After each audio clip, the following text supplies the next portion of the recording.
हाम्रो जीवन पनि हामीले कति धेरै अचम्मका कुराहरू देखिरहेका हुन्छौँ। परमेश्वरले दिनुभएको छुटकारा देखिरहेका हुन्छौँ, परमेश्वरले दिनुभएको चङ्गाई देखिरहेका हुन्छौँ। परमेश्वर त हामीसँगै हुन्छ नि, तर हामी के गर्दछौँ त? हामी डराउँदछौँ, हामी आत्तिन्दछौँ, कति धेरै बिलहरू आउँछ, धीरे धीरे ब्याङ्क किन्दै, अनि कुनै रोगहरू लागिरहेको हुन्छ, कति औषधि खान्छौँ, कति प्रार्थना गर्छौँ, अथवा परिवारको निम्ति हामी प्रार्थना गरिरहेका हुन्छौँ, परिवारमा शान्ति भएको हुन्छ। त्यसै कारण जब हामीले हाम्रो चिन्ता परमेश्वरमा दिन्छौँ नि, हामी किन चिन्ता गर्ने? परमेश्वरले त भन्नुभएको छ नि, सारा चिन्ता ममा दिउँ भने।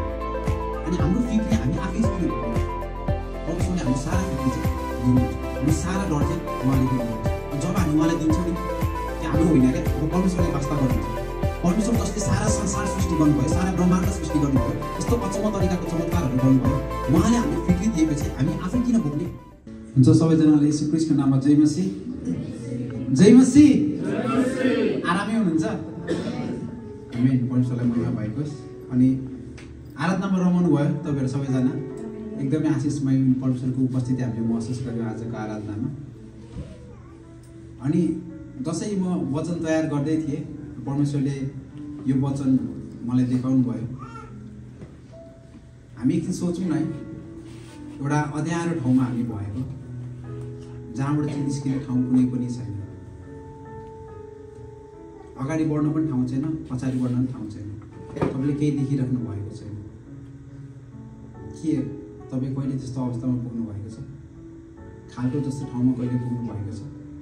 सायद हामी शारीरिक रूपमा कुनै पनि त्यस्तो ठाउँमा नपुगेका होला, तर कतिचोटि हामी इमोसनली, हामी आत्मिक रूपमा, हामी भावनात्मक रूपमा त्यस्तो ठाउँमा पुगिरहेका हुन्छौँ। यदि त्यस्तो ठाउँमा तपाईँहरू हुनुहुन्छ भने, यदि बन्धनमा, कुनै किसिमको बन्धनमा तपाईँहरू हुनुहुन्छ भने, परमेश्वरले आजको वचन तपाईँहरूलाई हामीलाई आज देखाउनु भएको छ। हालेलुया। परमेश्वरले हरेक बन्धनबाट छुटकारा दिनुहुनेछ। हामी परमेश्वरको वचनदेखि हेर्नेछौँ यस्तो अवस्थामा हामी के गर्ने भनेर। सायद कति फाइनेन्सको कुराहरू होला, हाम्रो आर्थिक अवस्थाको कुराहरू होला, या सायद हाम्रो कुनै एउटा नराम्रो बानी होला, या कुनै लत होला, या सायद हाम्रो कुनै शारीरिक अवस्था होला, या त हाम्रो सेवाकाईकै कुराहरू होला, या हाम्रो परिवारका कुराहरू, या त हाम्रो डिप्रेसनको कुराहरू, अथवा जुनैसुकै कुरा होस्। यदि हामी बन्धनमा छौँ भने परमेश्वरले हामीलाई हरेक अवस्थाबाट छुटकारा दिन चाहनुहुन्छ। हालेलुया। हामी प्रार्थना गरिसकेका छौँ, त्यही पनि आउनु सिक्छु, हामी फेरि प्रार्थना गर्नेछौँ। म सँगसँगै तपाईँहरू पछ्याउन सक्नुहुन्छ। महान प्रभु, म तपाईँको वचन सुन्न जाँदैछु, जसमा म विश्वास गर्छु। म तपाईँको वचनद्वारा हिँड्न चाहन्छु, म तपाईँको वचनद्वारा जिउन चाहन्छु। मलाई सिकाउनुहोस्, तपाईँको जीवित वचनले मेरो जीवनलाई भर्नुहोस्। आमेन। भजन सङ्ग्रहको पुस्तक तपाईँहरू सबैलाई मनपर्छ है? भजन सङ्ग्रहको पुस्तक एकदम राम्रो छ होइन? कति राम्रो राम्रो भजनहरू छन्। तर भजन सङ्ग्रहमा भजन सङ्ग्रह 88 यदि हामीले पढ्यौँ भने, तपाईँले भजन सङ्ग्रह 88 कहिले पढ्नु भएको छ? भजन सङ्ग्रह 88 चाहिँ भजन मध्येको सबैभन्दा एकदम दुःखद भजन भनेर भनिन्छ। कसैले चर्को स्वरमा पढिदिनुहोस् न। भजन सङ्ग्रह 88 को 1 देखि 6 र 18। भजन सङ्ग्रह 88 को 88 को 1 देखि 6 र 18। सहायताको निम्ति पुकारा। हे प्रभु मेरा परमेश्वर, जसले मेरो उद्धार गर्नुहुन्छ, दिनरात तपाईँलाई म दुहाई गर्छु। मेरो प्रार्थना तपाईँको सामुन्ने पुगोस्। मेरो क्रन्दनतिर कान फर्काउनुहोस्, किनकि मेरो प्राण दुःखले भरिएको छ अनि मेरो जीवन चिहानको छेउमा पुगेको छ। मृत लोकमा जानेहरूसँग मेरो गन्ती भएको छ। ताकतै नभएको मानिस जस्तै म भएको छु। म मुर्दाहरूसित छुट्याएको छु, मरिएका मानिसहरू जस्तै जो चिहानमा सुत्छन्, जसलाई तपाईँ कहिल्यै सम्झनुहुन्न, जुनहरू तपाईँको हेरचाहबाट त्यागिएका छन्। तपाईँले मलाई मृत लोकको तल्लो भागमा अति अन्धकार गहिराईमा राख्नु भएको छ। र 18 तपाईले मेरो साथीहरू र मेरा प्रेमीहरूलाई मबाट लैजानुभयो, अन्धकार मेरो घनिष्ठ मित्र भएको छ। हेर्नुहोस् है, हेमान भन्ने एकजना सङ्गीतकार, उहाँले चाहिँ यो भजन लेख्नु भएको छ। अनि हामीले अरू 9 देखि पुरै पढ्यौँ भने पनि उहाँले चाहिँ आफ्नो दुःख चाहिँ परमेश्वरमा राख्नु भएको छ। उहाँ चाहिँ यस्तो अप्ठ्यारो अवस्थामा गएर पुग्नु भएको छ। उहाँले भन्दै हुनुहुन्छ, प्रभु म कति अप्ठ्यारो अवस्थामा पुगेको छु भनेर। अनि हामी इजरायलको पुस्तक प्रस्थानदेखि हामीले यदि सम्झ्यौँ भने चाहिँ 430 वर्ष चाहिँ मिश्रीहरूको अन्डरमा चाहिँ उनीहरू बसिरहेका छन्। 430 वर्ष उनीहरू यस्तो अवस्थामा, इजरायलीहरू यस्तो कठिन अवस्थामा भएर गइरहेका थिए। हामीले प्रस्थान 1:14 पढौँ न। थोरै यसमा लेखिएको छ कि उनीहरू कति साह्रो अवस्थामा गइरहेको, कति अप्ठ्यारो अवस्थामा गइरहेका थिए उनीहरू।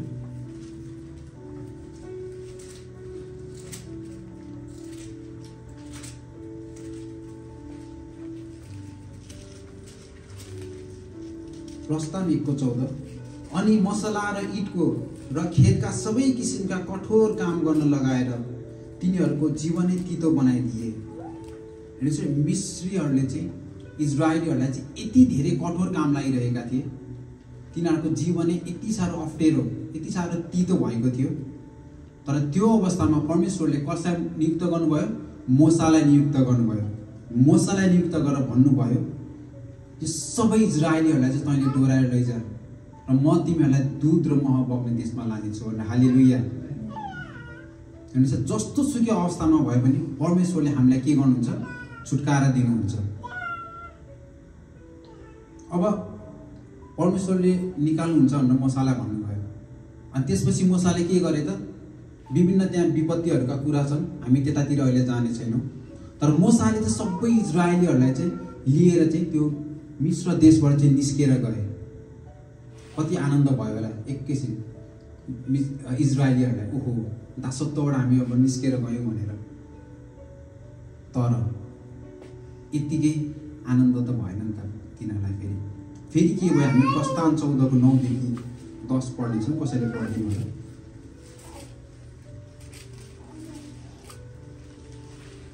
प्रस्थान 14:9 देखि 10।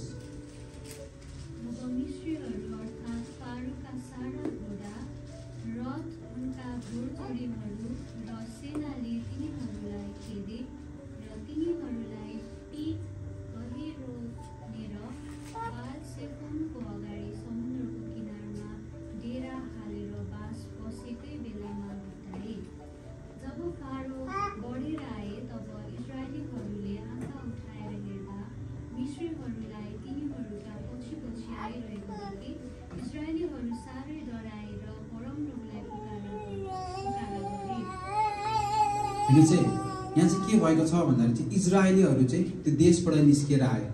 निस्केर आएर तिनीहरू कहाँ गए त? लाल समुद्रको अगाडि गएर तिनीहरू डेरा हालेर बसिरहेका थिए, लाल समुद्रको अगाडि। तर फेरि मिश्रका राजाले चाहिँ उनीहरूलाई खेद्नलाई चाहिँ सेनाहरू पठायो। अब तिनीहरू चाहिँ के भयो त? बिचमा अड्किए। अगाडि जम के छ? लाल समुद्र छ, पछाडि मिश्रीका सेनाहरूले चाहिँ खेदिरहेका छन्। यहाँ सानो एउटा तस्बिर पनि छ। अगाडि लाल समुद्र छ, पछाडि तिनीहरू बसिरहेका छन्, पछाडिबाट चाहिँ खेदो गर्दै आइरहेको छ। अब जाने कहाँ त? हाम्रो जीवनमा चाहिँ कतिचोटि यस्तै भइरहेको हुन्छ। अगाडि जम पनि बाटो छैन, पछाडिबाट पनि अन्धकारको शक्तिले खेदिरहेको हुन्छ। हाम्रो जीवनमा आउने सबै समस्या चाहिँ अन्धकार अथवा शैतानले लिएको समस्या हुँदैन। कतिचोटि संसारमा भइरहेको नेचुरल कुराहरूले, दैनिक जीवनका कुराहरूले समस्या ल्याइरहेका हुन्छ। तर त्यस साथसाथै जब अलिकति समस्या आउँछ नि, अन्धकारको शक्तिले के गर्दछ? पछाडिबाट हामीलाई हमला गर्दछ। जसरी लाल समुद्र अगाडि थियो, त्यसलाई चाहिँ हामी सम्झौँ हाम्रो जीवनको समस्याहरू। त्यही समस्यामा चाहिँ के हुन्छ त? पछाडिबाट पनि अन्धकारको शक्तिहरूले चाहिँ हामीलाई आक्रमण गरिरहेको हुन्छ। हामी चाहिँ होसियार रहन, थाहा गर्नलाई अन्धकारले कसरी हामीलाई पछाडिबाट अट्याक गरिरहेको हुन्छ भन्ने कुरामा हामी थाहा गर्न जरुरी छ। म कहिलेकाहीँ यस्तो सोध्छु, अनि ओहो फिनल्यान्डमा त आएँ, तर यहाँको महँगाई, यहाँको कामको अवस्था, अनि ओहो आएको यत्रो वर्ष भइसक्यो, खै त पैसा त त्यस्तो जोगाउन सकेको छैन, यस्तो यस्तो कुराले पिर हुन्छ। अनि यसो सम्झिन्छु नेपालमै भएको भए ठिक थियो, नेपालमा त्यसो त्यत्तिकै अलिअलि काम गरेर रमाइलो गरेर बसिरहन्थ्यो नि भनेर, अथवा अरू कुनै देश गएको भए त हुन्थ्यो नि भनेर। त्यो मलाई मात्र आउने हो कि तपाईँलाई नै आउने मलाई थाहा भएन होइन, तर त्यस्तो सोचहरू आइरहेको हुन्छ। अनि यस्तो सम्झिन्छु क्या, ओहो यो कुरा त कता कता सुने जस्तो लाग्यो भनेर। अनि इजरायलीहरूले पनि यसरी नै गनगन गरिरहेको हुन्थ्यो क्या। हामी प्रस्थानको 14को 11 देखि 12 हेरौँ न, इजरायलीहरूले के भन्दै थिए, कसरी गनगन गर्दै थिए भनेर। 14को 11 र 12 म पढ्नेछु।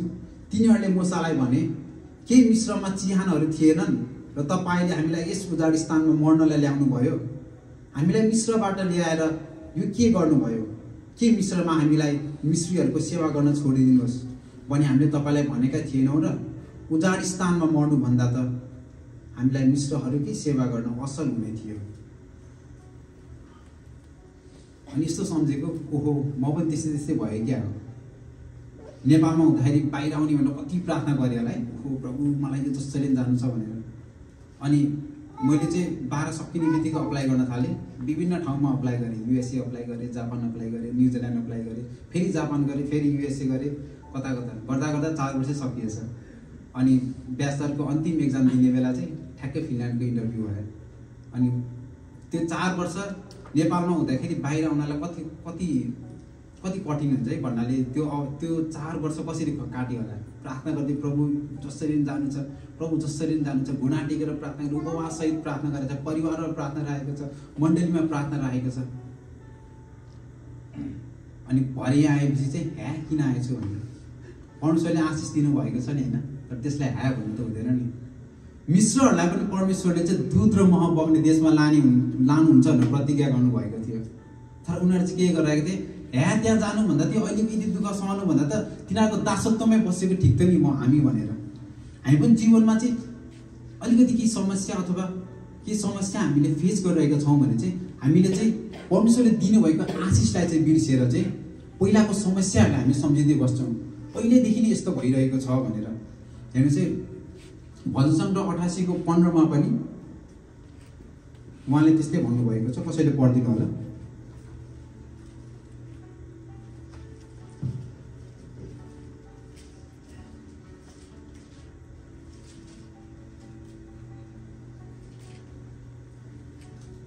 युवा अवस्थादेखि नै म दुःखमा परेको छु र मर्न लागेको छु। तपाईँका त्रासबाट म पीडित छु र म निराश भएको छु। हेर्नुहोस् है, हेमालले भन्दै हुनुहुन्छ कि युवा अवस्थादेखि नै म पीडामा परेको छु भन्नु खोजेको चाहिँ उहाँ चाहिँ एउटा सङ्गीतकार हुनुहुन्थ्यो, परमेश्वरको मन्दिरमा आराधना गर्ने सङ्गीतकार हुनुहुन्थ्यो। उहाँले त्यो आशिषलाई बिर्सेर चाहिँ आफ्नो दुःखको घडीहरू सम्झिनुहुन्छ। जब हामी एउटा दुःखमा पर्छौँ हाम्रो बानी के हुन्छ त, पहिलादेखिको कुरा सम्झिनलाई, पहिलेदेखि त यस्तो भइरहेको थियो, यस्तो गर्न खोज्छु जहिले अड्किन्छ, अथवा मैले यस्तो गर्न खोजिरहेको छु किन भइरहेको छैन, मेरो यो रोग किन निको भइरहेको छैन, मैले यो सोचेको कुरा किन परमेश्वरले पुरा गर्नु भएको छैन। तर हामीले एउटा कुरा बिर्सिन्छौँ कि परमेश्वर चाहिँ सधैँभरि हामीसँगै हुनुहुन्छ। हालेलुया। इजरायलीहरूसँग पनि परमेश्वर हुनुहुन्थ्यो। हामीले प्रस्थान 13को 21 र 22 मा पढ्यौँ भने 13को 21 र 22, अनि तिनीहरूले रात दिन हिँड्न सकुन् भनेर तिनीहरूलाई बाटो देखाउनको निम्ति परमप्रभु दिनमा बादलको खामो र राति आगोको खामोमा तिनीहरूको अघि जानुहुन्थ्यो, र दिनमा बादलको खामो र राति आगोको खामो मानिसहरूको अघि जान कहिले छोडेन। हालेलुया। हेर्नुहोस् है, मिस्रबाट निस्किने बित्तिकै परमेश्वरले चाहिँ दिनमा बादलको खामो ताकि घामले गर्दाखेरि हिँड्नलाई गाह्रो नभएको होस् भनेर, राति आगोको खामो ताकि रातभरि पनि न्यानो र उज्यालो भइरहेको होस् भनेर चाहिँ परमेश्वरले दिइरहनु भएको थियो। परमेश्वरको त्यस्तो आश्चर्य कर्म हेर्नुहोस् है, बादलको खामो जब त्यसरी बन्छ त्यो भनेको चाहिँ के हो त, नेचुरल कुरा होइन, सधैँ भइराख्ने कुरा होइन। राति आगोको खामो हुनु भनेको त्यो पनि त्यतिकै नेचुरल कुरा होइन, एकदमै अचम्मको कुरा हो। हाम्रो जीवनमा पनि हामीले कति धेरै अचम्मका कुराहरू देखिरहेका हुन्छौँ। परमेश्वरले दिनुभएको छुटकारा देखिरहेका हुन्छौँ, परमेश्वरले दिनुभएको चङ्गाई देखिरहेका हुन्छौँ। परमेश्वर त हामीसँगै हुनुहुन्छ नि, तर हामी के गर्दछौँ त, हामी डराउँदछौँ, हामी आत्तिन्दछौँ, हामी गनगन गर्दछौँ। जीवनको समस्याहरू यस्तो सोच्दाखेरि घरिघरि यस्तै भइरहेको हुन्छ भन्नाले कहिले सकिँदैन जस्तो लाग्छ। कति धेरै बिलहरू आउँछ, तिर्यो ब्याङ्क रित्दै, अनि कुनै रोगहरू लागिरहेको हुन्छ होला, कति औषधि खान्छौँ, कति प्रार्थना गर्छौँ, निको भइरहेको हुँदैन। अथवा परिवारको निम्ति हामी प्रार्थना गरिरहेका हुन्छौँ, परिवारमा शान्ति भइरहेको हुँदैन। अथवा हामी विभिन्न कुरा हुनसक्छ, हामी आफ्नो जोडीको लागि प्रार्थना गरिरहेका हुन सक्छौँ, सन्तानको लागि प्रार्थना गरिरहेका हुन सक्छौँ। विभिन्न कुरामा चाहिँ के भन्छ, हामी हरेस खाएका हुन्छौँ, निराश भएका हुन्छौँ। तर हाम्रो परमेश्वर चाहिँ सधैँ हामीसँगै हुनुहुन्छ। हालेलुया। यो कुरा चाहिँ हामीले बिर्सिनुहुन्न। दिनमा बादलको खामो पनि, रातमा आगोको खामो पनि चाहिँ परमेश्वर हामीसँगै हुनुहुन्छ। जब जब हामी चिन्ता गर्छौँ, यो चिन्ता चाहिँ हामी आफूमा राख्ने होइन कहिले पनि हो। जीवनमा सधैँ चिन्ता हुन्छ, सधैँ फिक्री हुन्छ। पहिलो पत्रुस 5:7 पत्रुसले भन्नुहुन्छ, तिमीहरूको सारा फिक्री उहाँमा सुम्पिदियो, तिमीहरूको सारा फिक्री चाहिँ उहाँमा सुम्पिदियो, किनकि उहाँले तिमीहरूको वास्ता गर्नुहुन्छ। हालेलुया। आमेन। सारा फिक्री है, अलिकति फिक्री होइन क्या, एउटा फिक्री होइन क्या, हाम्रो सारा फिक्री चाहिँ उहाँमा सुम्पिदियो अनि उहाँले चाहिँ हाम्रो वास्ता गर्नुहुन्छ भनेर। मैले अब यो ल्यापटप लौ भनेर कसैलाई महिमा लौ आजदेखि यो ल्यापटप तिम्रो भयो भनेर भन्यो भने, अब यो यसमा सिसा फुटेको होस्, यसमा कुनै भाइरस होस्, त्यो मेरो मतलबको कुरा भएन। त्यो उसले नै अब टेक केयर गर्छ, उसले नै लान्छ। अब त्यो मेरो भएन। अब पछि गएर महिमा मेरो ल्यापटप भनेर मैले माग्ने मेरो अधिकार छैन नि, छ त? त्यस्तै गरेर जब हामीले हाम्रो चिन्ता परमेश्वरमा दिन्छौँ नि, हामी किन चिन्ता बोक्ने? परमेश्वरले त भन्नुभएको छ नि, सारा चिन्ता ममा देऊ भनेर। अनि हाम्रो फिक्री हामी आफै चाहिँ किन बोक्ने? परमेश्वरले हाम्रो सारा फिक्री चाहिँ लिनुहुन्छ, हाम्रो सारा डर चाहिँ उहाँले नै लिनुहुन्छ। अनि जब हामी उहाँलाई दिन्छौँ नि, त्यो हाम्रो होइन क्या, अब परमेश्वरले वास्ता गर्नुहुन्छ। परमेश्वर जसले सारा संसार सृष्टि गर्नुभयो, सारा ब्रह्माण्ड सृष्टि गर्नुभयो, यस्तो अचम्म तरिकाको चमत्कारहरू गर्नुभयो, उहाँले हामीले फिक्री दिएपछि हामी आफै किन बोक्ने?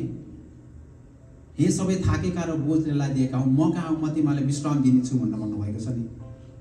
फिक्री, चिन्ता, बन्धन यो हाम्रो होइन, यो हाम्रो परमेश्वरलाई दिएपछि परमेश्वरले नै त्यसको टेक केयर गर्नुहुन्छ। हालेलुया। मत्तीको पुस्तकमा 5:5 देखि 7 चाहिँ डाँडाको उपदेश थाहा छ नि तपाईँहरूलाई? डाँडाको उपदेश चाहिँ धेरैजना कन्फ्युज हुनुहुन्छ कहिलेकाहीँ। त्यो के अरे धन्य सताइनेहरू त्यति मात्रै चाहिँ डाँडाको उपदेश होइन। मत्तीको अध्याय 5 देखि 7 चाहिँ सबै डाँडाको उपदेश हो। डाँडाको उपदेश चाहिँ क्रिस्चियनले मात्र होइन, नन क्रिस्चियनहरूको धेरै फिलोसोफरहरूले पनि एकदम स्टडी गर्ने बाइबलको भाग हो। त्यहाँ चाहिँ जीवन कसरी जिउने भन्ने कुराहरू लेखिएको छ। अनि त्यसको 6 अध्यायको 25 देखि 34 चाहिँ येशू ख्रीष्टले चाहिँ डाँडामा सम्झिनुहोस् है, त्यत्रो धेरै व्यक्तिहरूलाई भेला गरेर चाहिँ उहाँले के भन्दै हुनुहुन्छ त? फिक्री नगर, के खाउँला के पिउँला भने फिक्री नगर। हामी सबै पढ्ने छैनौँ। मत्ती 6:25 देखि 34 हामी सबैले पढिसकेका छौँ यो वचन। अनि 6:25 देखि 34 चाहिँ 3 चोटि चाहिँ येशूले भन्नुभएको छ, फिक्री नगर, फिक्री नगर, फिक्री नगर। तिमीहरूमध्ये कुन चाहिँले फिक्री गरेर आफ्नो आयुमा 1 घडी पनि थप्न सक्छ र? आकाशका चराचुरुङ्गीलाई हेर, तिनीहरूले न बिउ छर्छन्, न अन्न कटनी गर्छन्, न भकारीमा बटुल्छन्, तर तिमीहरूका स्वर्गका पिताले तिनीहरूलाई खुवाउनुहुन्छ। के तिनीहरूभन्दा बढी मूल्यवान छैनौ र? हाम्रो परमेश्वर चाहिँ के गर्नुहुन्छ त? जुटाउनु हुने परमेश्वर हुनुहुन्छ। हालेलुया। उहाँले भन्दै हुनुहुन्छ फिक्री नगर भनेर। मैले यस्तो सोच्छु, फिक्री नगर भनेर किन येशूले ती 3 चोटि चाहिँ भन्नुभयो होला भनेर। किनभने हाम्रो येशूलाई थाहा छ कि हामी चाहिँ फिक्री गर्ने, चिन्ता गर्ने व्यक्ति हौँ भनेर। हामी मानव भएपछि हामी फिक्री गर्छौँ, हामी चिन्ता गर्छौँ, हामी बन्धनमा पर्छौँ। तर उहाँले भन्नुभएको छ फिक्री नगर, चिन्ता नगर। यो क्लास तपाईँहरू कति बेरसम्म उचाल्न सक्नुहुन्छ? मैले त कसैलाई दिएँ भने कति बेरसम्म तपाईँ बोक्न सक्नुहुन्छ? यो क्लास 1 मिनटसम्म बोक्न सक्नुहुन्छ? मजाले हाँसी होइन नाची नाची बोक्न सक्नुहुन्छ। 10 मिनटसम्म को हुनुहुन्छ 10 मिनटसम्म बोक्न सक्ने बलियो कोही हुनुहुन्छ? 1 घन्टासम्म को बोक्न सक्नुहुन्छ? 24 घन्टा को बोक्न सक्नुहुन्छ है? 1 मिनट भन्दा त जाब 1 मिनट भयो नि होइन, तर 24 घन्टा भन्दा त यो त के हुन्छ, हात त खतराकै गलर खतरा खुद्रो के हुन्छ नि, बोक्नै सकिँदैन नि। त्यस्तै गरेर जब हामीले हाम्रो चिन्ता चाहिँ परमेश्वरलाई दिँदैनौँ, आफै बोक्छौँ नि, सानो मात्रै चिन्ता किन नहोस्, बोक्दा बोक्दा बोक्दा के हुन्छ, हाम्रो हात गल्छ, हाम्रो जिउ गल्छ, हाम्रो आत्मा गल्छ, हाम्रो शरीर गल्छ, सबै कुरा गल्छ। तर हामीले जब हाम्रो चिन्ता चाहिँ परमेश्वरलाई दिन्छौँ नि, त्यो भार हामीले बोकिराख्नु पर्दैन, परमेश्वरले नै बोक्नुहुन्छ। त्यो गरौँ क्रुस बोक्नुहुने येशूले सबै चिन्ता बोक्न सक्नुहुन्छ। हालेलुया। अनि हाम्रो परमेश्वर यस्तो परमेश्वर हुनुहुन्छ, जब हामी बन्धनमा पर्छौँ, जब हामीले बाटो देखिरहेको हुँदैनौँ, नभएको बाटो पनि बनाउनु हुने परमेश्वर चाहिँ हाम्रो परमेश्वर हुनुहुन्छ। हालेलुया। प्रस्थान 14:21 र 22 पढौँ हामी। 14:21 र 22 यहाँ चाहिँ लेखिएको छ, तब मूसाले आफ्नो हात समुद्रमाथि पसारे र परमप्रभुले रातभरि जोडसित पूर्वीय बतास चलाइदिनु भयो र समुद्रलाई पछि पन्साइदिनु भयो र पानी 2 भाग भएर समुद्र उभानो जमिन भयो। इजरायलीहरूले समुद्रको बीचबाट उभानो जमिनमा हिँडे गए र पानी तिनीहरूको दाहिने र देब्रेपट्टि तिनीहरूको निम्ति पर्खाल भयो। हालेलुया। हेर्नुहोस्, जब चाहिँ मिश्रीहरू चाहिँ इजरायलीहरू चाहिँ बिचमा फसिरहेका थिए नि, अगाडि चाहिँ लाल समुद्र थियो नि, त्यतिखेर चाहिँ के भयो त, परमेश्वरले चाहिँ बाटो बनाउनु भयो। लाल समुद्रलाई चाहिँ 2 भाग बनाएर चाहिँ परमेश्वरले चाहिँ सुक्खा जमिन बनाउनु भयो र त्यहाँदेखि चाहिँ इजरायलीहरू चाहिँ हिँडेर गए। हामी पनि कतिचोटि बन्धनमा परिरहेका हुन्छ, कतिचोटि सोचिरहेका हुन्छ, प्रभु यहाँदेखि त अगाडि जाने बाटै छैन, कुनै उपाय नै छैन भनेर। तर बाटो बनाउनु हुने परमेश्वर उहाँ नै हुनुहुन्छ। बाटो, सत्य र जीवन भन्नुहुने येशू उहाँ नै हुनुहुन्छ। जुन ठाउँमा बाटो छैन नि, त्यही ठाउँमा बाटो बनाउनु हुने परमेश्वर हुनुहुन्छ। जुन कुरालाई हामी सोचेर बसिरहेका छौँ, हाम्रो चिन्ता, हाम्रो फिक्री, सबै थोक चाहिँ उहाँले यस्तो आश्चर्य तरिकाले चलाउनुहुन्छ, यस्तो आश्चर्य तरिकाले गर्नुहुन्छ, हामी त्यो सोच्न पनि सक्दैनौँ। अनि जुन कुराले हामीलाई बन्धनमा पारिरहेको छ, जुन कुराले हामीलाई साङ्लोमा बाँधिरहेको छ, त्यही साङ्लोलाई, त्यही बन्धनलाई चाहिँ परमेश्वरले प्रयोग गर्नुहुन्छ अनि आशिषको माध्यम बनाउनुहुन्छ। हालेलुया। मोती कसरी बन्छ थाहा छ तपाईँहरूलाई? मोती चाहिँ जब यस्तो ओएस्टर भन्ने हुन्छ, नेपालीमा के भन्छ मलाई थाहा भएन, यो ओएस्टर चाहिँ जब समुद्रमा हुन्छ, त्यो भिडियो छ यो चाहिँ समुद्रमा हुन्छ, कसरी बन्छ भनेपछि जब त्यो ओएस्टरमा चाहिँ कुनै बाहिरको एउटा चिज आएर ठोकिन्छ, त्यो ठोकिएपछि चाहिँ उसले आफूलाई बचाउनलाई चाहिँ एउटा लेयर थप्दै थप्दै जान्छ, थप्दै जान्छ, थप्दै जान्छ, धेरै बेरपछि चाहिँ ऊ चाहिँ मोती बन्छ अनि एकदम बहुमूल्य बन्छ। यो ओएस्टर हामीले बाहिर किन्यौँ भने यो मात्रै, यसमा चाहिँ मोती छैन। यो किन्यौँ भने कति पर्छ? 5 युरो 10 युरो पर्ला। यो किन्यौँ भने कति पर्ला? लाखौँ लाख नेपाली रुपियाँ पर्ला, होइन? यो ओएस्टरले चाहिँ जबसम्म आक्रमण, कुनै पनि बाहिरको चिज आएर उसलाई आक्रमण गर्दैन नि, तबसम्म मोती बनाउन सक्दैन। यत्तिकै बसिराख्यो भने उसले कहिले पनि मोती बन्दैन अनि रेस्टुरेन्टमा गएर कुनचाहिँ यो खान्छ है, सस्तोमा। तर त्यही कुरालाई चाहिँ जब बाहिरको कुराले चाहिँ आक्रमण गर्छ, उसले चाहिँ आफूभित्र के बनाइरहेको छ? एउटा बहुमूल्य चिज बनाइरहेको छ। जब हाम्रो जीवनमा कुनै समस्या आइरहेको छ, तपाईँहरू सम्झिनुहोस् तपाईँहरूलाई के कुराले पिरिरहेको छ, त्यो कुरालाई चाहिँ परमेश्वरले मोती बनाउनुहुन्छ। हालेलुया। त्यही कुरालाई चाहिँ परमेश्वरले चाहिँ तपाईँहरूको जीवनको आशिषको माध्यम बनाउनुहुन्छ। हालेलुया। हामी 14:23 र 28 पढ्नेछौँ फेरि, 23 देखि 28। मिश्रीहरू फारोका घोडाहरू, उनका रथहरू र घोडचढीहरू तिनीहरूलाई खेदेर समुद्रभित्र तिनीहरूका पछि पछि लागे। हेर्नुहोस्, अब परमेश्वरले बाटो त बनाइदिनु भयो, इजरायलीहरू त गए। अब इजरायलीहरू गए त मिश्रीको सेनाहरू पनि त आउने भयो नि त, पछाडिबाट त खेदिरहेछ नि सेनाहरू पनि खेद्दै खेद्दै आए अब त्यही बाटोमा।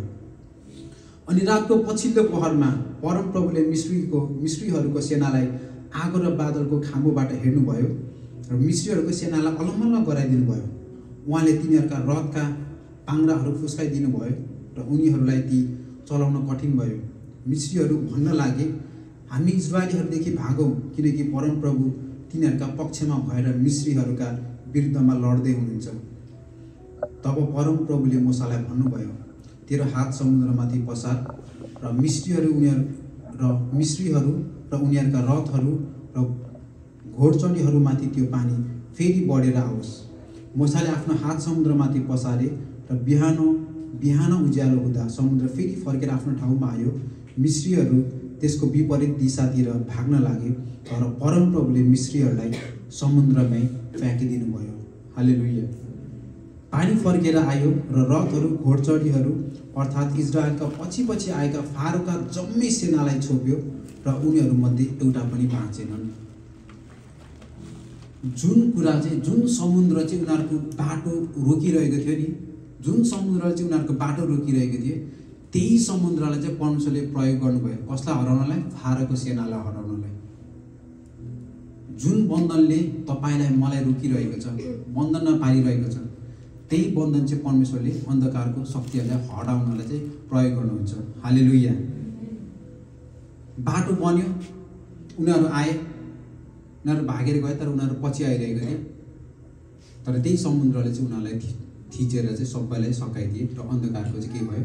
हार भयो। हालेलुया। हामीले चाहिँ परमेश्वरमा धैर्य गर्न जरुरी छ। अब्राहमलाई चाहिँ परमेश्वरले भन्नुभएको थियो, म तिमीलाई संसारका पिता बनाउनेछु भनेर, तर उनी वृद्ध अवस्थासम्म हुँदाखेरिसम्म पनि उनीहरूको सन्तान भइरहेको थिएन। दाउदलाई चाहिँ सानै हुँदाखेरि चाहिँ भविष्यवाणी गरिरहेको थियो, तिमी चाहिँ राजा हुनेछौ भनेर, तर जो राजा त्यो बेलामा थिए, राजा साउल, उसले नै दाउदलाई मार्नलाई चाहिँ के गरिरहेको थियो? खेदो गरिरहेको थिए। योसेफले चाहिँ यस्तो दर्शन देखेका थिए कि उनीहरू उसको अगाडि चाहिँ धेरैजना व्यक्तिहरू दण्डवत गरेको, तर योसेफलाई नै चाहिँ के भयो? बेचियो, जेलमा हालियो, विभिन्न कुरा भयो। जुन कुरामा तपाईहरूलाई अट्याक भइरहेको छ, समस्या आइरहेको छ नि, त्यसलाई चाहिँ सम्झिनुहोस् कि परमेश्वरले यो क्षेत्रमा चाहिँ मलाई आशिष दिनु भइरहेको छ, यो क्षेत्रमा चाहिँ परमेश्वरले मलाई चलाउनु आँटिराख्नु भएको छ भनेर। र जति धेरै अन्धकारको शक्तिले हामीलाई खेदिरहेको हुन्छ नि, त्यति नै धेरै आशिष चाहिँ हाम्रो जीवनमा आउन आँटेको हुन्छ। हालेलुया। परमेश्वर आशिष दिनुहुने परमेश्वर हुनुहुन्छ। हाम्रो आर्थिक अवस्थामा हामीलाई गाह्रो भइरहेको छ भने, तपाईहरू ब्याटल गरिरहनु भएको छ भने याद गर्नुहोस्, परमेश्वरले तपाईँलाई यस्तो आशिष दिनुहुन्छ, तपाईँले अरूहरूलाई सहयोग गर्ने तरिकाले परमेश्वरले आशिष दिनुहुन्छ। परमेश्वरले त्यसरी चलाउनुहुन्छ। तपाईँहरू कुनै लतमा फसिरहनु भएको छ भने तपाईँहरू नै त्यो व्यक्ति बन्नुहुन्छ जसले चाहिँ अरूहरूलाई चाहिँ लतमा फसेकोलाई चाहिँ निकाल्नुहुन्छ। तपाईँहरू आफ्नो करियरको सोचमा अड्केर बसिराख्नु भएको छ भने तपाईँलाई यस्तो करियर परमेश्वरले दिनुहुन्छ जसद्वारा चाहिँ धेरैजनाको आत्माहरू बाँच्छ, जसद्वारा चाहिँ परमेश्वरको महिमाका कामहरू हुनुहुन्छ। तपाईँहरूलाई कुनै एउटा रोगदेखि तपाईँहरू लडिरहनु भएको छ भने परमेश्वरले तपाईँलाई यस्तो तरिकाले निको पार्नुहुन्छ कि तपाईँको चङ्गाइको गवाई सुनेर चाहिँ धेरैजनाहरू चङ्गाइ हुनेछन्। हालेलुया। जुन कुरामा हामी समस्यामा फसेर बसिरहेका हुन्छौँ, त्यही कुरा चाहिँ परमेश्वरले चलाउनुहुन्छ। परमेश्वरले भन्नुभएको छ, म तिमीहरूको साथमा छु भनेर। I am with you. मूसालाई पनि भन्नुभएको थियो यीशुले, म तेरो साथमा छु भनेर। यहोशूलाई पनि भयो, म तेरो साथमा छु भनेर। यीशु ख्रीष्ट जब स्वर्गमा जाँदै हुनुहुन्थ्यो, उहाँले भन्नुभयो, युगको अन्तसम्म चाहिँ म तिमीहरूको साथमा छु भनेर। I am with you. यो सेन्टेन्स, यो परमेश्वरको वचन एकदमै मलाई एकदमै मनपर्छ। परमेश्वर सोच्नुहोस् न, कति शक्तिशाली, सबैभन्दा सिंहासनमा विराजमान हुने, एकदमै माथि। हाम्रो सोचले नभ्याउने परमेश्वरले चाहिँ भन्नुभएको छ, म तेरो साथमा छु, म तिमीहरूको साथमा छु। अब हामी डराउने किन? हामी आत्तिने किन? हामीले चाहिँ के गर्नु पर्यो त? धैर्य धारण गर्नु पर्यो। प्रस्थान 14:13 चाहिँ मूसाले भनेका छन्, मूसाले इजरायलीहरूलाई भने, तिमीहरू नडराओ, स्थिर हो र परमप्रभुले आज तिमीहरूलाई दिनुहुने छुटकारा हेर। यी मिश्रीहरू जसलाई तिमीहरूले आज देखेका छौ, उनीहरूलाई तिमीहरू फेरि कहिले देख्ने छैनौँ। हालेलुया। जब जब हामी बन्धनमा पर्छौँ, फिक्रीमा पर्छौँ, स्थिर रहन चाहिँ आवश्यकता छ। स्थिरको मतलब चाहिँ चुप लागेर ए ठिकै छ, समयले ठिक गर्छ नि, सबै कुरा आफै अलिक टाइम बित्दै गएपछि ठिक हुन्छ भनेर होइन। समयले केही पनि ठिक गर्दैन, समयले केही ठिक हुँदैन। समयले त के गर्छ, अलिकति बिर्साइदिया जस्तो मर्छ गर्छ। तर निको पाउनुहुने, चङ्गाई पाउनुहुने, छुटकारा दिनुहुने चाहिँ परमेश्वरमा मात्रै छ। हालेलुया। स्थिरको मतलब चाहिँ हामी भरोसा परमेश्वरमा राखेर चाहिँ प्रभु म यही छु, म तपाईँमा भरोसा गर्दछु, यो मेरो बन्धनहरू जस्तो भए पनि म तपाईँमा भरोसा गर्दछु भनेर जब हामी स्थिर बस्छौँ, जब हामी आत्तिदैनौँ, प्रभु मलाई त एकदम गाह्रो भयो भनेर म त सक्दिनँ प्रभु अब प्रार्थना गर्ने, प्रभु म त सक्दिनँ भनेर भन्नुको साटो जब हामी स्थिर रहन्छौँ नि, परमेश्वरले चाहिँ जसरी मोसाले लट्ठी पछाडि लाल समुद्र फाटेर गयो, त्यस्तै गरेर हाम्रो जीवनको सबै समस्याहरू चाहिँ परमेश्वरले हटाइदिनु हुन्छ। हालेलुया। जब जब हामी समस्यामा पर्छौँ, बन्धनमा पर्छौँ, अर्को गर्नुपर्ने कुरा हामी हेर्नेछौँ प्रेरितको पुस्तकबाट, प्रेरित 16:22 हामी हेर्नेछौँ।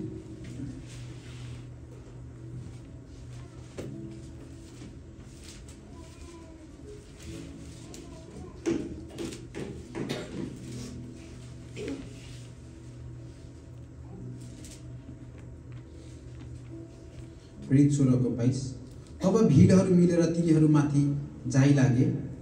यो चाहिँ पावल माथि शीर्षकमा 16मा हेऱ्यौँ भने चाहिँ पावल र सिलास झ्यालखानामा लेखिएको छ। 22 तब भिडहरू मिलेर तिनीहरूमाथि जाइलागे। सहरका हाकिमहरूले तिनीहरूको वस्त्र च्यातेर फालिदिए र तिनीहरूलाई छडी लाउने आज्ञा दिए। उनीहरूले तिनीहरूलाई निकै छडी लगाएपछि तिनीहरूलाई झ्यालखानामा हालिदिए र झ्यालखानाका हाकिमले कैदीहरूलाई कडा निगरानीमा राख्ने हुकुम दिए। यस्तो हुकुम पाएर उनले तिनीहरूलाई झ्यालखानाको भित्री भागमा लगे तिनीहरूका खुट्टामा ठिगुरो ठोकेर राखिदिए। हेर्नुहोस्, पावल र सिलासलाई चाहिँ झ्यालखानामा राखेका छन् अनि भनेका छन् कि उनीहरूलाई चाहिँ एकदमै टाइट सिक्युरिटीमा राख्नु भनेर।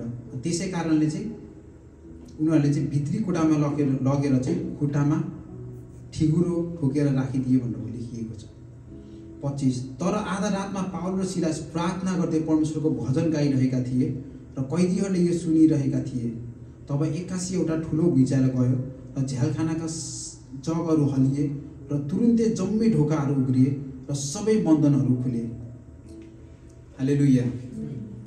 पावल र सिलासलाई चाहिँ एकदम भित्री कोठामा एकदम टाइट सेक्युरिटीमा भित्र चाहिँ राखिएको थियो अनि जिउमा पनि साङ्लोहरू बालेर राखिएको थियो। तर त्यस्तो अवस्थामा चाहिँ के गरे त उनीहरूले परमेश्वरको भजन गाएका छन्, परमेश्वरको प्रार्थना गरेका छन्। अनि जसै उनीहरू भजन गाउँदै थिए, जसै उनीहरूले परमेश्वरको आराधना गर्दै थिए, सबै त्यो भित्ताहरू लडेको छ, सबै त्यो साङ्लोहरू तोडेर गएको छ। जब जब हामी समस्यामा पर्छौँ हामीले के गर्नुपर्ने रहेछ त? परमेश्वरको आराधना गर्नुपर्ने रहेछ, परमेश्वरमै प्रार्थना गर्नुपर्ने रहेछ। अनि त्यस्तो अचम्मको काम चाहिँ परमेश्वरले गर्नुहुन्छ।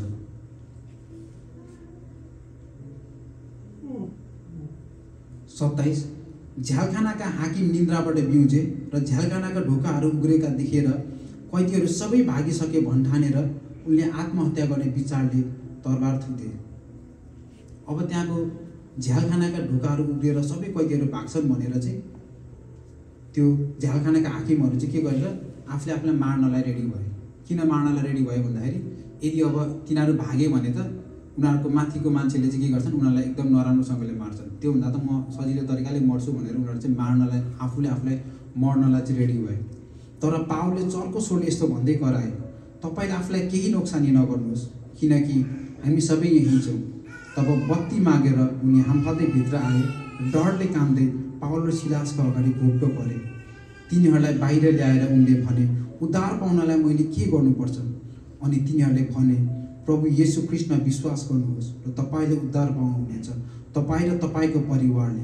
तिनीहरूले उनलाई र उनको घरमा भएका सबैलाई प्रभुको वचन सुनाए। हालेलुया। तब रातको त्यही घडी उनले तिनीहरूलाई लगेर घाउ धोइदिए अनि उनी र उनका परिवारले तुरुन्तै बप्तिस्मा लिए। हालेलुया। हेर्नुहोस् है, जुन कुरामा उनीहरू समस्यामा परेका थिए नि, पावल र सिलास चाहिँ झ्यालखानामा थिए नि, तर येशूले चाहिँ त्यो समस्यालाई पनि चाहिँ परमेश्वरको राज्य विस्तारको लागि चाहिँ प्रयोग गर्नुभएको छ। त्यो झ्यालखानाका व्यक्तिका परिवारले पनि परमेश्वरको येशू ख्रीष्टको नाममा विश्वास गरेका छन्। जीवन गवाई तपाईलाई बनाउँदै हुनुहुन्छ। तपाईहरु जुन कुरामा लडाई गर्दै हुनुहुन्छ नि त्यो चाहिँ पछि गएर गवाई हुनेछ। तपाईहरु नआत्तिनुहोस्, निराश नहुनुहोस्। परमेश्वरले चाहिँ तपाईहरुको युद्धलाई चाहिँ गवाई बनाउनु हुनेछ। हालेलुया। पाउल र सिलास त्यहाँ बसिरहेका थिए होला। ओहो प्रभु धन्यवाद धन्यवाद भन्दै उनीहरूले सोचेका पनि थिएनन् कि उनीहरूले चाहिँ जसले पक्रेका छन् उनीहरूलाई नै परमेश्वरको वचन सुनाउन सक्छन् भनेर। तर परमेश्वरको योजना चाहिँ हामीले बुझ्न सक्दैनौँ। परमेश्वरले गर्न आँटिरहनु भएको कुरा हामीले बुझ्न सक्दैनौँ। परमेश्वरले चाहिँ हरेक कुराबाट चाहिँ हाम्रो जीवनको हरेक पाइलाबाट चाहिँ परमेश्वरको राज्य विस्तारको काम चाहिँ आश्चर्य तरिकाले गर्नुहुन्छ। हालेलुया। जब जब हामी बन्धनमा पर्छौँ, समस्यामा पर्छौँ, आँधीहुरीमा पर्छौँ, हाम्रो जीवनको मा गर्नुपर्ने अर्को कुरा हामी हेर्नेछौँ मत्ती 14:22-34।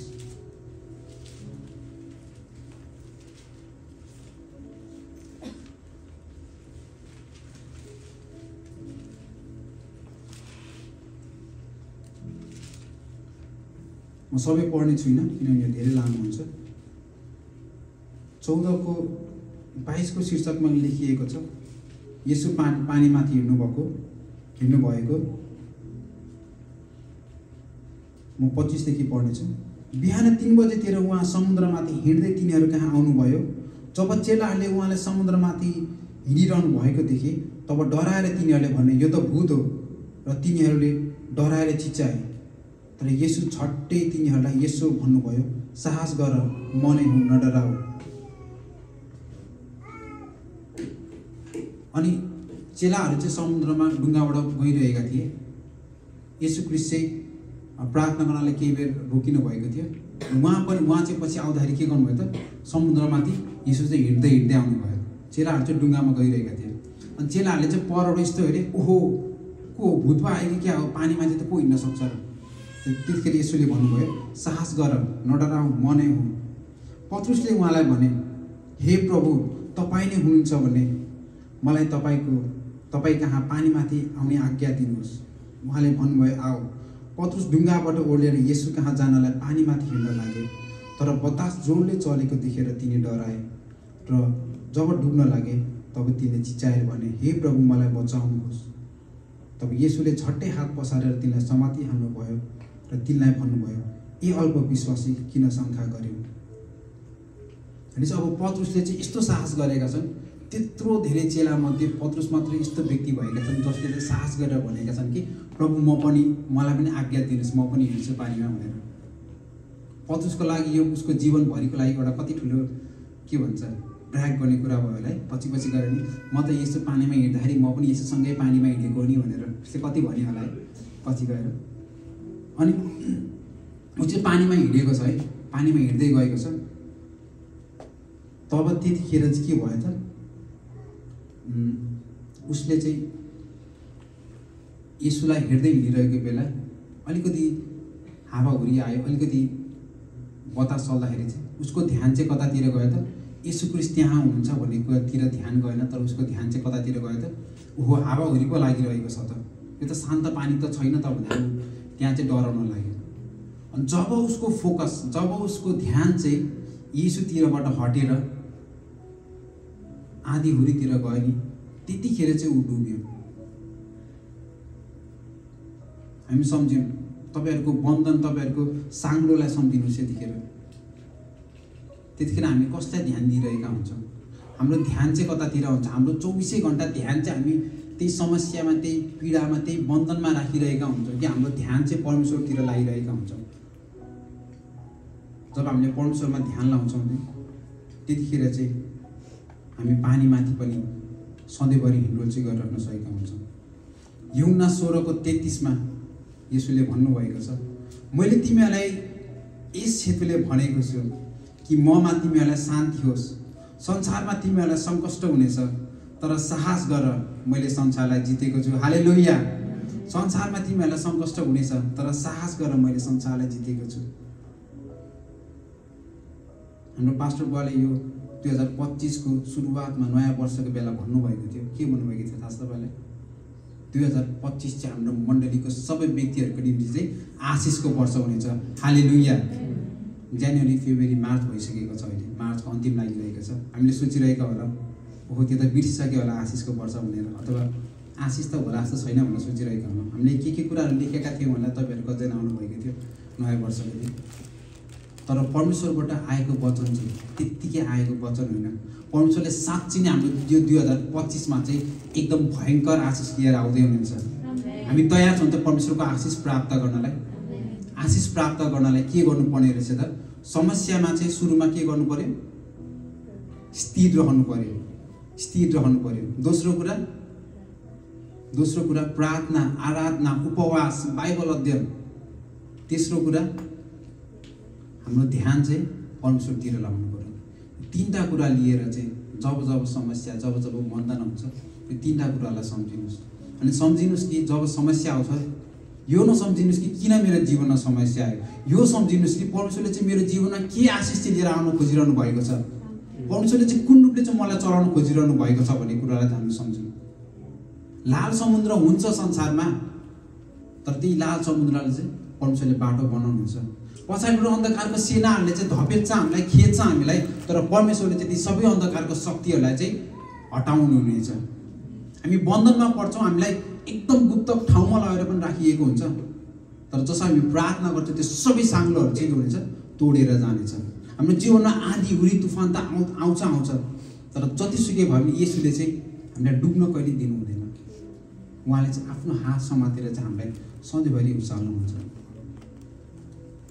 परमेश्वरको आशिष चाहिँ हामीले सोचेको जस्तो आशिष कहिले हुँदैन। हामी एउटा कुरा सोचिरहेका हुन्छ, अर्कै भइरहेको हुन्छ। मैले एसएलसी दिने बेलामा अहिले क्लासी कति 1 हप्ता जति छुट्टी थियो होला, 1 हप्ता अगाडि नै एक्जाम हुनुभन्दा अगाडि छुट्टी दिन्छ। अनि छुट्टी दिएको थियो। अनि एसएलसी पर्सिपल्ट छ, होइन भोलिपल्ट छ, सरी पर्सिपल्ट छ। अनि मलाई चाहिँ के हुन थाल्यो, एकदम पेट दुख्न थाल्यो बेलुकादेखि, रातभरि पेट दुख्यो सुत्नै सकेन। अनि बिहान हस्पिटल गएँ, मेडिकल गएँ। हस्पिटल नेपालमा त हस्पिटल शिरमा जाने चलन छ, सुरुमा मेडिकल गइन्छ, अनि बल्ल हस्पिटल गइन्छ। मेडिकल गएँ, मेडिकल गएर उसले हेरेर भने यो त के छ अलिक सिरियस जस्तो छ, हस्पिटल जानुहोस् भनेर। अब भोलि छ है एसएलसी, म बिहान गएको छु। अनि त्यसपछि हस्पिटलमा गएँ, बिहान त्यहाँ जाँदा 10 बजीतिर गएँ। अब हस्पिटलमा नाम लेखाउँदा यता गर्दा यता ब्लड चेक गरेर हुन्छ, उता के भन्छ गर्दा बेलुकाको 7-8 भइसक्यो। भोलि एसएलसी छ। डक्टर ल्याएर के भन्छ, एपेन्डिक्स सुन्नेको रहेछ, अपरेसन गर्नुपर्छ भनेर। अनि त्यसपछि ल्याएर त्यस्तो धेरै आइडिया थिएन यसको बारेमा। अनि अलिकति पछि गर्न मिल्दैन, एसएलसी सकेर गर्न मिल्दैन, भोलि एसएलसी त उसको भन्नु मिल्दैन। यो त जति ढिलो गरे त्यो त्यति सुनिँदै जान्छ। अनि पछि धेरै भएपछि चाहिँ यो फुटेपछि त धेरै गाह्रो हुन्छ। अनि त्यसपछि इमर्जेन्सीमा बसेँ, यति धेरै प्याक थियो इमर्जेन्सी, एउटा सिङ्गै खाट पनि पाएन, एउटै खाटको आधीमा बस्नु परेको थियो सरकारी हस्पिटलमा। अनि आधीमा यस्तरी बसिरहेको थिएँ। अनि त्यो क्षण नसम्झिरहेको थिएँ, ओहो अब त्यो एसएलसी दिन नपाइने भयो। अनि यस्तो सोचेँ, ए 9 क्लासमा पनि कोही साथीहरू छ, ठिकै छ, फेरि अर्को वर्ष दोहोऱ्याएर पढौँला भनेर प्रभु सहायता गर्नुहोस् जे हुन्छ भनेर प्रभुलाई भन्दै थिएँ। 9 क्लास पनि अब रिपिट गर्दाखेरि त्यो कस्तो हुन्छ होला, अब साथीहरू सबै पास भएर एसएलसी भन्दै लड्डु बाँड्ने होला, म चाहिँ अब फेरि दोहोऱ्याएर पढ्ने के हो केही नै थाहा छैन। अनि त्यस्तो भएर बसिरहेको थिएँ। अनि सकेसम्म डक्टरलाई छिटो सर्जरी गराउनु भनेर भन्दै थिएँ। अनि उनीहरूले छिटो सर्जरी गराइदिए। राति बेलुकाको 10 बजेदेखि सुरु भयो होला, लगभग 12-1 बजेतिर सर्जरी सक्यो। अनि त्यसपछि ल्याएर उनीहरूले थोरै त्यो एनेस्थेसिया के हुन्छ एनेस्थेसिया भनेर त नाम हो क्या, अनि त्यो लगाइदिएका थिएँ। अनि जिउ पुरै लट्ठ भएको थियो। बिहान उठेर 1 कप चिया पिएँ, कालो चिया। त्यो केही नखानु भनेको थियो, केही नखानु भनेपछि त्यो 1 कप चिया पनि कति मिठो हुँदो रहेछ, कालो चिया पनि। अनि त्यसपछि ल्याएर कालो चिया खाएर बसेँ। त्यसपछि ल्याएर मम्मीलाई फोन आएछ स्कुलबाट, के भयो छोरालाई यताउता भनेर। अनि यसो भएको छ, एक्जाम त दिन सक्दिनँ, अब अर्को वर्ष दिनुपर्छ होला भनेर भन्नुभयो। अनि मेरो त पुरै त्यो जिउ पनि चलिरहेको थिएन त्यतिखेर। अनि त्यतिखेर स्कुलबाट 2 जना सरहरू आए, होसमा छ नि होइन? होसमा छ। त्यसपछि लगौँ एम्बुलेन्समा हालेर भन्नुभयो। अनि सोध्नुभयो मलाई जान्छस् त भनेर। केही नगर, यतिकै गएर नाम मात्र लेखेर आइज नि त, अर्कोचोटि रिएक्जाम दिने मिल्छ, केही गर्नु मिल्छ भनेर। बल्ल बल्ल औषधि त अलिअलि छोडेको थियो। अनि एम्बुलेन्समा गएँ। अनि अब सिटमा त बस्न सक्दैन त्यहाँ, किनभने जिउ नै लराक्लो रुख्छ। त्यो मम्मी पनि जानुभएको थियो। मम्मीको ढाडमा यसरी अडेस लागेर बसेँ। त्यो दिन इङ्ग्लिसको एक्जाम थियो, जस्तो एक्जाम दिएँ। भोलिपल्ट नेपालीको एक्जाम पनि त्यसरी दिएँ, पर्सिपल्ट म्याथको एक्जाम पनि त्यसरी दिएँ। कसरी लेखेँ थाहा छैन मलाई, इङ्ग्लिसको एक्जाममा के लेखेँ थाहा छैन, किनभने हातै चलिरहेको थिएन। तर एसएलसीमा पास भयो। हालेलुया। म चाहिँ सोचिरहेको थिएँ 9 क्लास सबको साथीहरूसँग मिल्नुपर्छ भनेर, तर परमेश्वरको इच्छा चाहिँ त्यो थिएन। परमेश्वरको इच्छा चाहिँ थियो कि यसै घडी नै पास गर्नुपर्छ भनेर। अनि परमेश्वरले चाहिँ हाम्रो जीवनमा चाहिँ यस्तो आश्चर्य तरिकाले काम गर्नुहुन्छ कि हामीले एउटा कुराको लागि प्रार्थना गरेर होला, तर त्योभन्दा विशाल आशिष चाहिँ परमेश्वरले चाहिँ हाम्रो निम्ति राखिराख्नु भएको हुन्छ। हालेलुया। भजन सङ्ग्रह 23 एकदमै हामीले कण्ठ गर्नुपर्ने परमेश्वरको वचन। भजन सङ्ग्रह 23 पढ्दा पनि हामी सबैजनासँगै।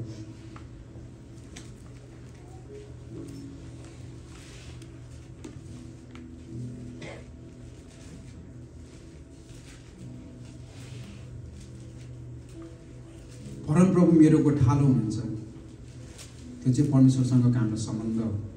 मलाई कुनै कुराको अभाव हुँदैन, त्यो चाहिँ आपूर्ति हो, यानि सप्लाई हो। परमेश्वरले जुटाउनुहुन्छ भनेर उहाँले मलाई हरियो खर्कमा लेटाउनुहुन्छ, त्यो आराम हो। र मलाई शान्त पानीको छेउमा डोराउनुहुन्छ, त्यो रिफ्रेसमेन्ट हो। उहाँले मेरो प्राणलाई पुनर्जीवित पार्नुहुन्छ, त्यो चङ्गाई हो। आफ्नो नाउँको खातिर त्यो उद्देश्य हो। मलाई धार्मिकताको मार्गमा डोर्याउनुहुन्छ, त्यो मार्गदर्शन हो। मृत्युको अन्धकारमय घाटीमा भएर जानु परे तापनि त्यो परीक्षा हो, किनकि तपाईँ मेरो साथमा हुनुहुन्छ, त्यो विश्वासयोग्यता हो। तपाईँको लट्ठी र तपाईँको लौरोले मलाई सान्त्वना दिन्छन्, त्यो अनुशासन हो। मेरो शत्रुहरूको सामने तपाईँले मेरो निम्ति भोज तयार पार्नुहुन्छ, त्यो आशा हो। तपाईँले मेरो शिर तेलले अभिषेक गर्नुहुन्छ, त्यो पवित्रता हो। मेरो कचौरा भरिएर पोखिन्छ, त्यो प्रशस्तता हो। निश्चय नै तपाईँको भलाइ र करुणा मेरो जीवनभरि पछि लाग्नेछ, त्यो आशिष हो। र परमप्रभुको घरमा म सदा सर्वदा बास गर्नेछु, त्यो अनन्तसम्मको सुरक्षा हो। हालेलुया, हालेलुया। आउनुहोस् हामी खडा हुनेछौँ अनि भजन सङ्ग्रह 23 लाई फेरि पनि हामी सबैजना मिलेर पाठ गर्नेछौँ। हाम्रो पोएटिकलाई पनि अगाडि आउनु म अनुरोध गर्दछु।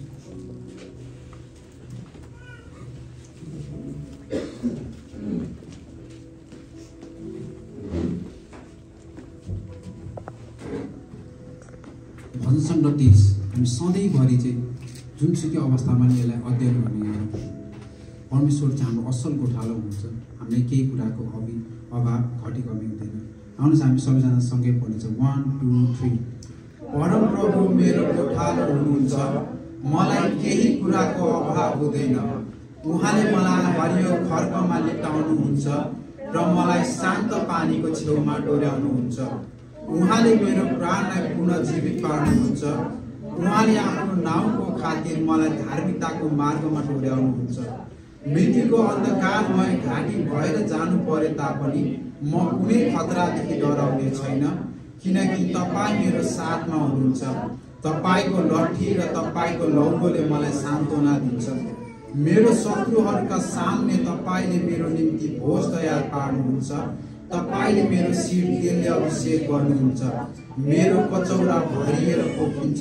निश्चय तपाईँको भलाइ र करुणा मेरो जीवनभरि म पछि लाग्नेछ र परमप्रभुको घरमा म सदा सर्वदा बास गर्नेछु। हालेलुया।